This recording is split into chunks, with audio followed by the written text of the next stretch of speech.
Je lis du livre d'Exode, chapitre 4, au verset 18, ce qui suit. Moïse s'en alla et, de retour auprès de Jéthro, son beau-père, il lui dit, laisse-moi, je te prie, aller rejoindre mes frères qui sont en Égypte, afin que je voie s'ils sont encore vivants. Jéthro dit à Moïse, va en paix. Prions. Notre Seigneur, notre Dieu, combien nous te sommes reconnaissants pour cette magnifique histoire. Elle nous montre comment l'Éternel a toujours le dernier mot. Tandis que nous approfondirons ce verset que nous venons de découvrir pour certains, pour beaucoup, nous te demandons de nous assister, que ton esprit nous dirige dans la compréhension pleine de ta parole et qu'elle porte du fruit dans nos cœurs, dans nos vies, nous t'en prions, au nom de Jésus et pour ta gloire éternelle. Amen. Lorsque Dieu dit à Moïse les dernières recommandations, Moïse abdique.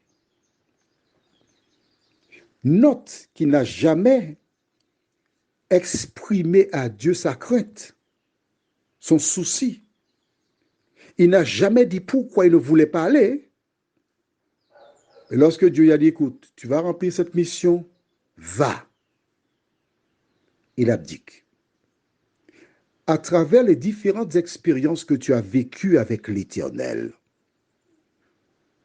que te manque-t-il pour faire comme Moïse, pour abdiquer, pour laisser tomber, pour dire Seigneur, d'accord, j'accepte, je veux marcher selon ta parole. Mais Moïse, attention, lorsqu'il est arrivé, il avait déjà 40 ans. Il a passé 40 ans à garder les brebis, il avait 80 ans. Donc ce n'était pas un enfant. Quand il arrive, il dit à son beau-père, laisse-moi, je te prie, aller voir mes frères. Il pouvait simplement aller dire, bon, écoutez, j'ai une vision, Dieu m'a dit de descendre là. Non, il n'a pas tenu ses propos. Dieu ne lui a jamais dit d'aller rapporter à quiconque leur échange. La Bible est belle, hein, tu vois. Elle nous apprend à nous exprimer. Elle nous apprend à ne pas tout dire, mais à dire l'essentiel. L'essentiel, c'était obtenir, lui, un adulte de son beau-père, l'autorisation de partir pour aller voir ses frères. Nous voyons que Moïse a parlé de manière prudente et sensée, exactement comme ce que nous avons vu hier soir, quand Daniel s'est adressé à Arjoc de manière prudente et sensée.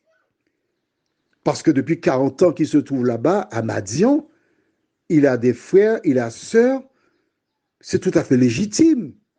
Et Jéthro ne peut pas le lui refuser. Parce qu'il y a 40 ans qu'il le sert. Il a épousé sa fille. Il protège ses belles-sœurs, donc les filles de Jéthro. Il veut juste aller voir ses frères. Jéthro accepte.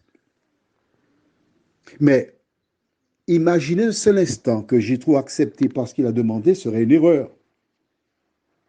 Jéthro a accepté qu'il aille parce que l'Éternel a disposé le cœur de Jéthro pour qu'il accepte que Moïse retourne en Égypte.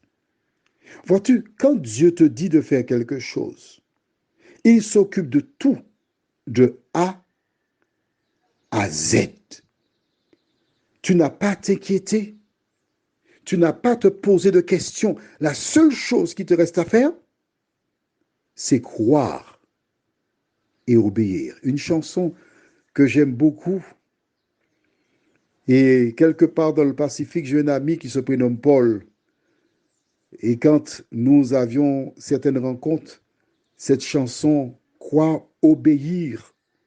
Si nous voulons jouir du vrai bonheur en Jésus, il faut croire et obéir. Es-tu disposé à croire et obéir? Prions. Notre Seigneur, notre Dieu, combien nous te sommes reconnaissants pour ta parole. Voici Moïse qui avait beaucoup d'objections et qui finalement remet les armes, accepte la mission que Dieu lui confie. Seigneur, nous avons des armes qui ne sont pas les tiennes, des pratiques qui ne sont pas les tiennes, mais nous voulons, à la lumière de l'exemple de Moïse, déposer les armes, répondre à ton appel et ainsi remplir la mission pour laquelle tu nous appelles. Merci Seigneur de nous accompagner, de nous fortifier, de nous bénir. Merci de te tenir à nos côtés. Nous t'en prions au nom de Jésus pour ta gloire éternelle. Amen. Je te souhaite une excellente journée et que Dieu continue de déverser sa paix et sa grâce dans ton cœur.